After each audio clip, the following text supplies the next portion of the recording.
સુરત શહેરમાં રાત્રિના સમયે દુકાન અથવા પ્લોટમાંથી રોકડ રકમની ચોરી કરનાર રીઢા આરોપીને ઘરફોડ ચોરીના મુદ્દામાલ સાથે ઝડપી પાડી 2 ગુનાઓનો ભેદ ઉકેલી કાઢતી કાપોદ્રા સર્વેલન્સ ટીમ.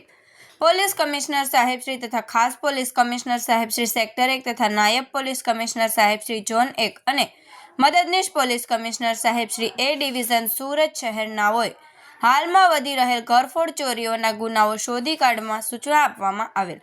જે અન્વયે પોલીસ ઇન્સ્પેક્ટર શ્રી એમ.બી. ઓસુરા સાહેબ તથા પોલીસ ઇન્સ્પેક્ટર શ્રી એમ.આર. સોલંકી સાહેબનાઓએ હાલમાં વધી રહેલ ઘરફોડ ચોરીના ગુનાઓ અટકાવવા તથા દાખલ થયેલ ઘરફોડ ચોરીના ગુનાઓ શોધી કાઢવા surveillance police sub inspector A L. Pandya સાહેબ તથા સર્વેલન્સ સ્ટાફને જરૂરી સૂચનાઓ અને માર્ગદર્શન આપેલ.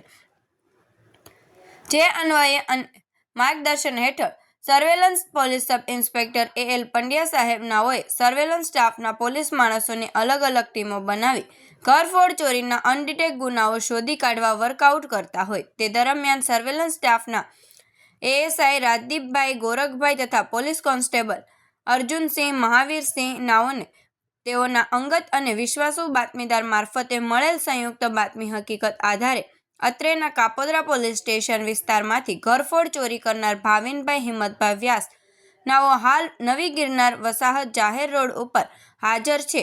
જે બાતમી હકીકત મુજબ સદર આરોપીને પકડી પાડેલ અને સદરુ ઈસમની વધુ પૂછપરછમાં તેણે અગાઉ હાર્ડવેરની દુકાન ખાતેથી રોકડ રૂપિયા તથા ડીવીઆરની ચોરી કરેલ હોવાની કબૂલાત કરતા જે બંને ઘરફોડ ચોરીના 2 ગુનાઓનો ભેદ ઉકેલી ઘરફોડ ચોરીમાં ગયેલ કુલ રૂપિયા 25,000 અંશતો મુદ્દામાલ સાથે આરોપીને પકડી પાડી પ્રશંસનીય કામગીરી કરેલ છે.